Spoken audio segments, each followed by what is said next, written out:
Calaroga Shark Media.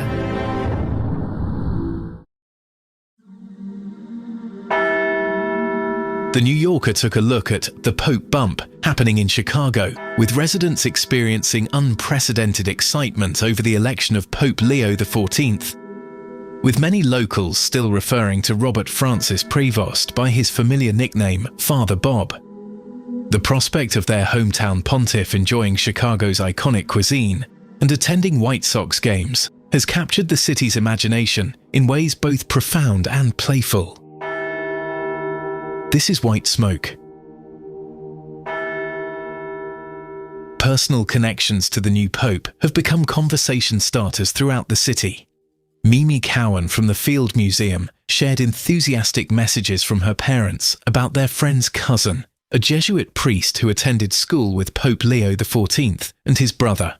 At the Kerryman, an Irish establishment in River North, servers report overhearing patrons claiming papal relationships while celebrating with discounted shots of Malert, Chicago's notorious local liqueur. The pontiff's deep ties to Peru add another layer of local pride. Cesar Izquierdo, owner of Taste of Peru restaurant in Rogers Park, described experiencing overwhelming emotion upon learning that the new pope represented both his hometown Chicago and his birthplace Peru. Pope Leo XIV spent over 20 years in northern Peru, serving as a missionary in Chulucanas and Trujillo from 1985 to 1998, then returning as Bishop of Chiclayo from 2015 to 2023. His devotion to Peru led him to become a naturalized citizen in 2015. Izquierdo has renamed his signature lamb dish Seco de Cordero al estilo Papa León and decorated tables with white and yellow roses representing Vatican colors. Regular customers, predominantly Peruvian, have begun chanting El Papa es Peruano y la Papa también, celebrating both the Peruvian Pope and Peru's gift of potatoes to the world. Religious institutions across Chicago have embraced this papal moment enthusiastically.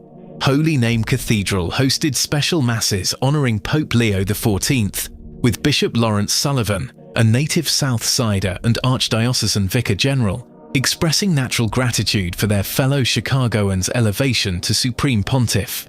Father Michael Trail at St. Thomas the Apostle in Hyde Park, serving a diverse congregation he describes as equally divided between black, white and other ethnicities, reports parishioners being over the moon about the election. This surge in papal interest raises crucial questions about lasting impact on American Catholicism, particularly in declining regions. Mass attendance has increased dramatically since the election, with Holy Name Cathedral experiencing standing room only services. However, historical precedent suggests caution about sustained effects. Pope Francis, despite enormous initial popularity, showed no measurable impact on non-practicing United States Catholics, according to 2014 Pew Research Center findings. Chicago's Catholic history provides important context for current hopes. During the late 19th and early 20th centuries, under Archbishops Patrick Feehan and James Edward Quigley, both appointed by the previous Pope Leo, the city nurtured distinct ethnic parishes, serving massive immigrant populations from Ireland, Germany, Poland, and Italy. The Great Migration brought hundreds of thousands of African Americans, many converting to Catholicism, while approximately 20,000 Mexican Catholics arrived during and after their revolution. However, Chicago's Catholic presence has diminished significantly. Mid-20th century archdiocesan membership reached approximately 1.5 million people, nearly half the city's population. Today, Catholics comprise less than 1/3 of Chicago residents. Parish closures have forced school consolidations, though many educational institutions remain operational. Pope Leo has inspired Catholics worldwide through his melodious singing of the Regina Caeli from St. Peter's Basilica Loggia, prompting a Vatican-linked initiative to teach the faithful how to join their voices with the singing pontiff. Let's Sing with the Pope represents a collaborative project hosted by Dominican Father Robert Mielhart, president of the Pontifical Institute of Sacred Music, developed in partnership with the Vatican's Dicastery for Communication. The Pope appeared on the balcony of St. Peter's Square, and he intoned the Regina Caeli. and he intoned it very well.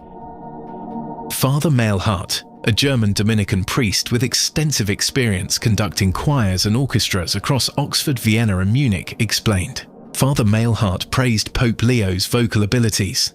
He has a lovely voice. He is an experienced singer. He lived most of his life in a monastic community, in a community of friars where singing the office is a daily thing. The Dominican priest observed the faithful's enthusiastic response. People wanted to join in, and I thought, well, I can help them. Let's pull off this project, and let's have people sing with the Pope. The initiative produces short educational video tutorials distributed through social media with dual objectives, making Gregorian chant's rich heritage accessible to all, while helping the people of God sing along with the Holy Father during the upcoming major liturgical celebrations. Father Mailhart's teaching approach follows a simple principle. I teach people those chants that the Pope actually sings. When he sings a new bit, we're going to teach you to sing with him.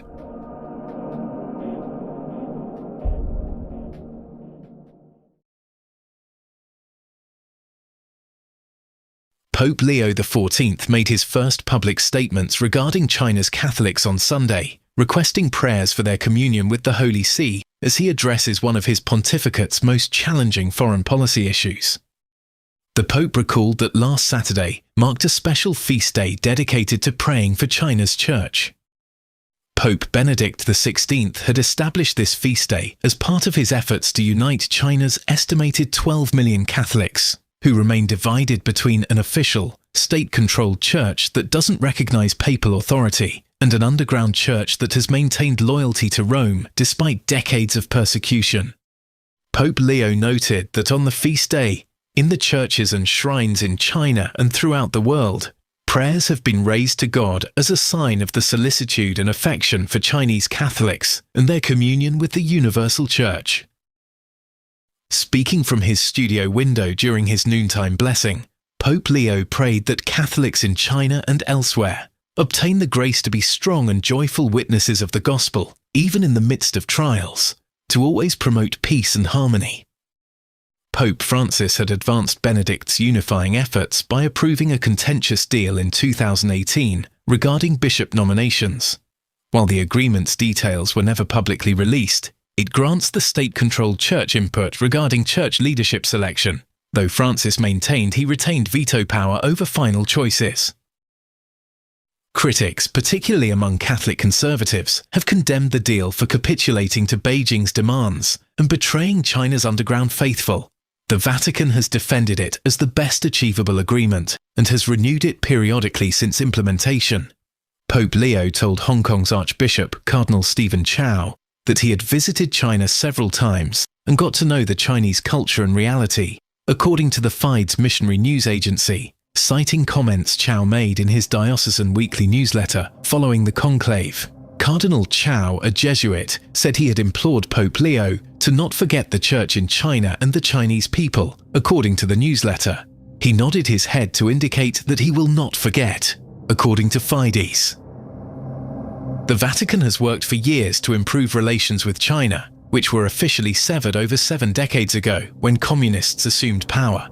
Relations had long been blocked by China's insistence on its exclusive right to name bishops as a matter of national sovereignty, while the Vatican maintained the Pope's exclusive right to name the successors of the original apostles.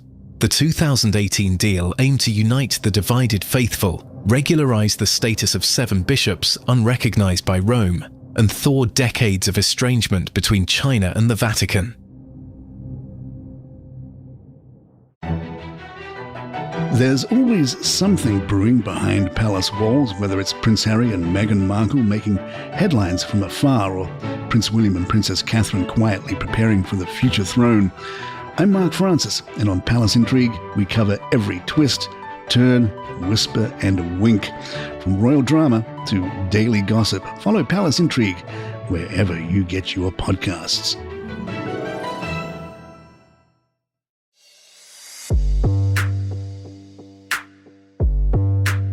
He thought cryptocurrency would set him free.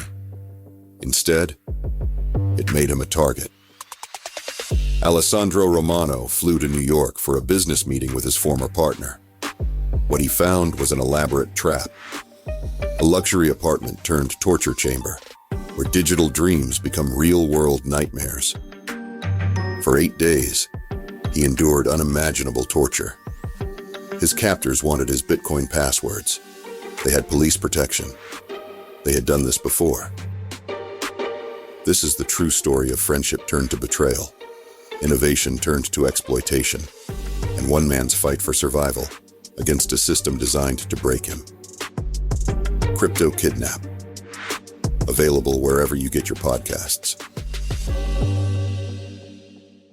Want this podcast without commercial interruptions or feed drops?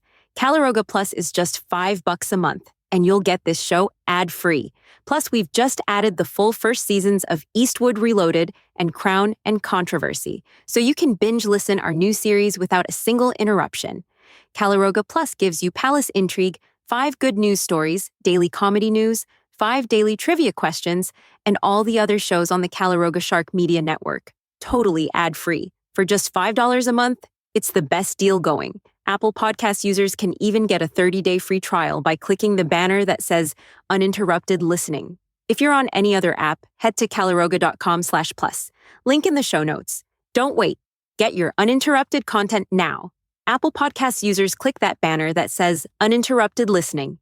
If you're on any other app, head to caliroga.com/plus. Link in the show notes.